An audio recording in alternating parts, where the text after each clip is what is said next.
मेरा नाम है प्रवीण कुमार। मैं बेंगलोर में रहता हूँ। प्राइवेट कंपनी में मैं नौकरी करता हूँ और मेरे 2 बच्चे हैं। 20 साल से शराब के नशे का आदी था।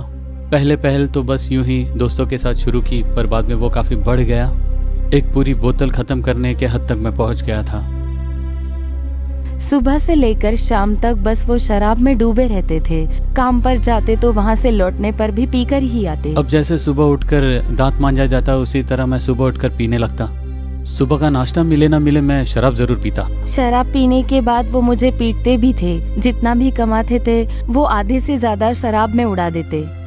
दिन में लगभग 2000 रुपए तक तो मैं पी लेता था। अब तक 16 से 18 लाख तो उन्होंने शराब में ही उड़ा दिया होंगे। हाथों में पैसे आते ही वो शराब पीने के बारे में सोचते। शराब की आदत छोड़कर फिर मेरे दोस्तों ने मुझे तंबाकू खाने की भी आदत डाल दी।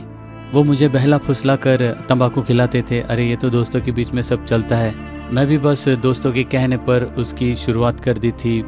फिर ऐसा हुआ कि दिन में 2 पैकेट तंबाकू भी खाने लग गया। जब भी उनके कपड़े मैं धोने के लिए लेती तब उसमें तंबाकू का पैकेट 2-3 पैकेट तो कम से कम निकलता ही था, स्टॉक में होता। घर में और कई जगह पर वो इस तंबाकू को छुपा कर रखते थे।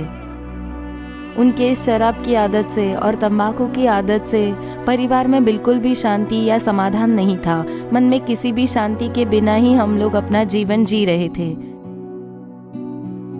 ऐसी स्थिति में एक बार मैं नीचे गिर गया और पैरों में काफ़ी सूजन हो गया।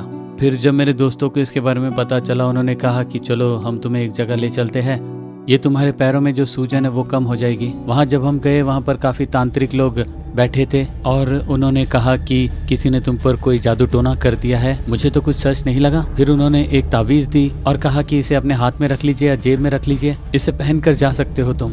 आज जो तुम अपने दोस्तों के सहारे चल कर आए हो, कल से तुम्हें इनकी सहारे की जरूरत नहीं पड़ेगी। तब मैं वो तावीज़ लेकर घर लौट आया, पर घर पर आने के बाद भी मैं चल फिर नहीं पाया।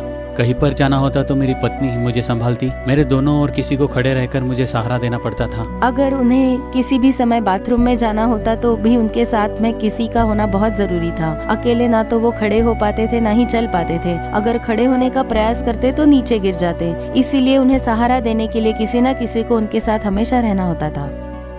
और उसी दरमियान लॉकडाउन शुरू हो गई। तब उस समय मैं नौकरी पर तो नहीं था और ऊपर से लॉकडाउन में तो कुछ भी नहीं होता था। तब टीवी पर आओ प्रार्थना करे ये कार्यक्रम आता, जो मेरी पत्नी नियमित देखती थी क्योंकि उसे ऐसे कार्यक्रम पसंद थे। मैं हमेशा उसे वो कार्यक्रम देखते हुए देखता तो मैं उसके हाथों से रिमोट छीन लेता और कहता इसे सब देखने की कोई जरूरत नहीं है, और मैं चैनल चेंज कर देता था। एक दिन जब चेंज कर रहा था तब भाई मोहन शराब पीने वालों के लिए प्रार्थना के बारे में कह रहे थे। तब मुझे वो देखने का मन बना और मैं वो लगातार कार्यक्रम देख रहा था। तब वो उसमें कह रहे थे कि अगर किसी ने अपने घर में तंत्र मंत्र या जादू टोना किए हुए चीज को रखा है, उसे घर से बाहर फेंकने पर ही उन्हें चंगाई मिलेगी।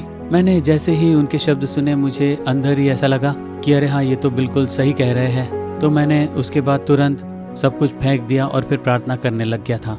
जब मैंने वो प्रार्थना में भाग लिया तब मुझे पता नहीं चला कि मेरी आंखों से आंसू छलकने लग गए और मैंने अपने आप को अर्पण करते हुए कहा कि आज के बाद मैं कभी भी शराब नहीं पीऊंगा और आज से मैं तंबाकू का भी बिल्कुल सेवन नहीं करूंगा। उस दिन से लेकर आज तक मैं शराब नहीं पीता और ना ही मुझे तंबाकू खाने की आदत है। उसके बाद उनके पैरों की चंगाई के लिए हम रोजाना प्रार्थना किया करते थे और जैसे जैसे हम प्रार्थना करते गए परमेश्वर ने उन्हें पूर्ण चंगाई दिया और एक अच्छी नौकरी भी दी। अब 2 साल से न मेरे मन में शराब पीने का कोई ख्याल आता है न ही तंबाकू खाता हूँ। अब मेरे पति बिल्कुल भी शराब नहीं पीते। उन्हें देखकर मुझे आश्चर्य होता है। मुझसे ज्यादा अर्पण के साथ अब वो नियमित चर्च जाया करते हैं। मेरे जैसा कोई जो पहले प्रार्थना नहीं करता था, आज सुबह सवेरे 4:30 बजे उठता हूँ, 5:30 बजे तक बाइबल पढ़ता हूँ, फिर प्रार्थना करता हूँ और अब नियमित पारिवारिक प्रार्थना भी करते हैं।